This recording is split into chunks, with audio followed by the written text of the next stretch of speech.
Alors, tu as déjà eu ce problème-là et je peux te le garantir. Tu as une boutique qui génère du chiffre, mais derrière, tu as une rentabilité qui est très faible. Donc, sur une boutique qui va générer 10 000 euros, tu as une rentabilité de 5%, 10% et voire 12%. Donc, ça, c'est des rentabilités qui sont très petites pour des chiffres qui sont comme ça. Et aujourd'hui, cette vidéo, je vais te montrer comment tu peux améliorer la rentabilité de ta boutique, comment tu peux sauver beaucoup d'argent sur plein de choses que toi, tu ne vois pas. Et on va tout voir, on va tout diagnostiquer dans cette vidéo aujourd'hui. J'espère que vous allez très bien. Bienvenue dans une nouvelle vidéo. Si vous n'êtes pas déjà abonné à la chaîne, n'hésitez pas à vous abonner, à me lâcher un gros pouce bleu, puis à me laisser un commentaire, que ce soit une question ou une suggestion. Le problème des marges au niveau de l'e-commerce, plein de gens ils l'ont. Okay, donc même moi je l'avais au début et j'ai pu avec le temps résoudre ce problème-là et améliorer tout ça. Donc, si vous avez une boutique qui génère du chiffre, la première chose, vous devez prendre un pas en reculant, analyser toute la situation et voir c'est quoi les failles que vous avez. Souvent la première chose que vous pouvez directement mettre en place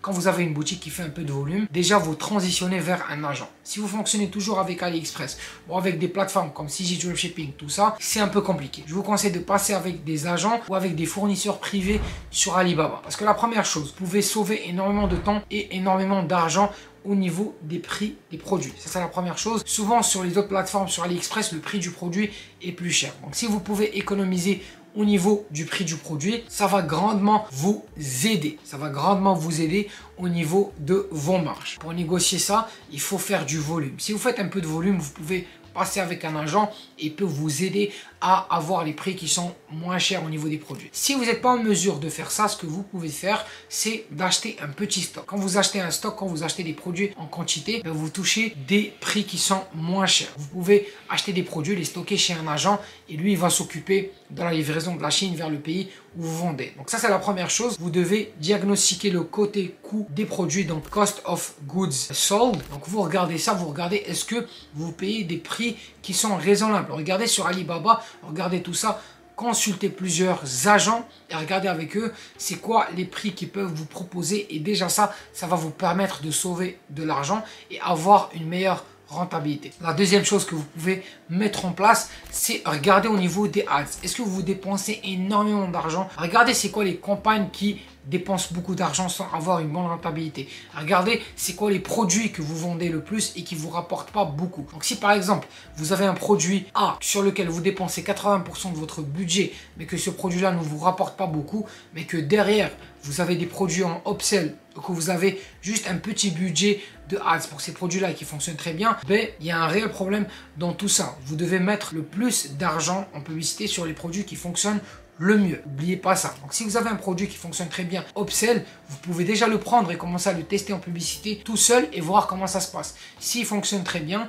vous pouvez augmenter le budget. Donc vous avez un petit budget pour un produit que vous testez sur Facebook, augmentez le budget et donnez-lui plus d'argent, comme ça vous allez avoir plus de ventes. Donc la deuxième chose que vous devez vérifier, c'est au niveau des ads, donc au niveau de l'argent que vous dépensez pour acquérir ces clients-là. Est-ce que vous êtes rentable? Est-ce que votre coût par achat fait du sens? Est-ce que pour acquérir un client, donc disons vous avez une marge de 25 $ sur le produit, mais que votre coût par achat il est de 22 $, là vous avez un problème. Il vous reste seulement 3 $, ce qui est vraiment très peu. Donc vous avez sûrement un problème au niveau de vos publicités, voire votre site web. Vous devez analyser et c'est là qu'on passe au troisième point.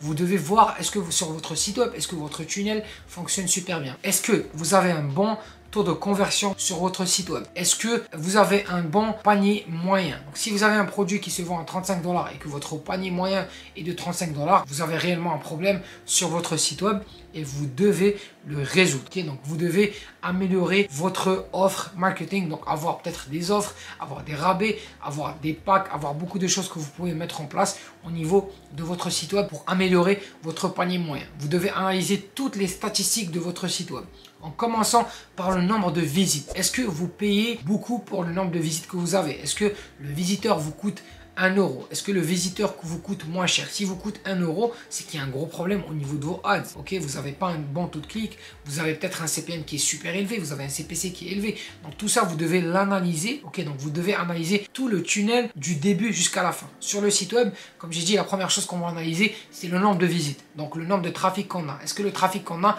il est suffisant? Est-ce que pour les coûts publicitaires qu'on paye, est-ce qu'on a assez de trafic? La deuxième chose qu'on va regarder sur le site web, c'est le taux d'ajout au panier. Pour moi, c'est le critère le plus important. Donc, est-ce qu'au niveau du taux d'ajout panier. Est-ce qu'on a un bon taux d'ajout panier? Généralement, un bon taux d'ajout panier, c'est 10% et plus. Si vous êtes sur du 5%, ben là, il y a un problème. Ça veut dire qu'il y a quelque chose qui ne fonctionne pas sur votre site web. Que ce soit votre produit ou peut-être votre prix ou votre fiche produit, il y a quelque chose qui ne fonctionne pas que vous pouvez améliorer sur votre site web. La deuxième chose, c'est au niveau du initié checkout. Est-ce qu'il y a assez de personnes qui passent au niveau du initié checkout? Donc s'il n'y a pas assez de personnes qui passent au niveau du initié checkout, c'est que vous avez un problème quelque part, peut-être au niveau de votre page de paiement. Est-ce qu'il y a un problème? Est-ce que, par exemple, quand les gens ils arrivent au initié checkout, ils ne peuvent pas finaliser le paiement? La troisième chose qu'on va regarder, c'est au niveau du taux de conversion total.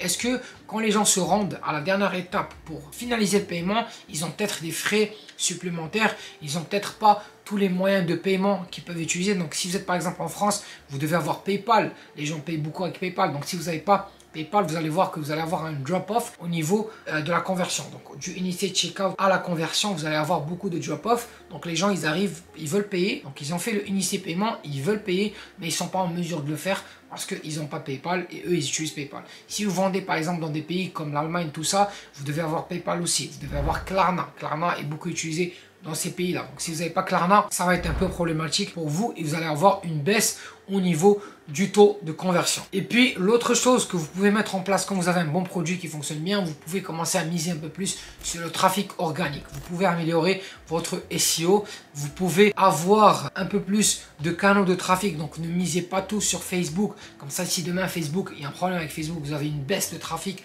vous avez, je sais pas, un concurrent qui arrive sur Facebook. Si vous avez un autre canal de trafic, vous allez pouvoir compenser, vous allez pouvoir tout balancer. Donc si Facebook monte, ben votre canal il peut rester bas, c'est pas grave. Mais si Facebook baisse, les autres canaux vont vous permettre de sauver votre situation et avoir des ventes et continuer à être rentable. Donc si vous mettez en place tout ça, je crois sincèrement que vous allez pouvoir améliorer votre rentabilité, avoir une meilleure marge et puis toucher plus de profit, bien sûr. Donc, si vous n'êtes pas déjà abonné à la chaîne, n'hésitez pas à vous abonner. N'hésitez pas à me lâcher un gros pouce bleu et puis à me laisser un commentaire, que ce soit une question ou une suggestion. J'espère que la vidéo d'aujourd'hui vous a beaucoup plu. Prenez soin de vous.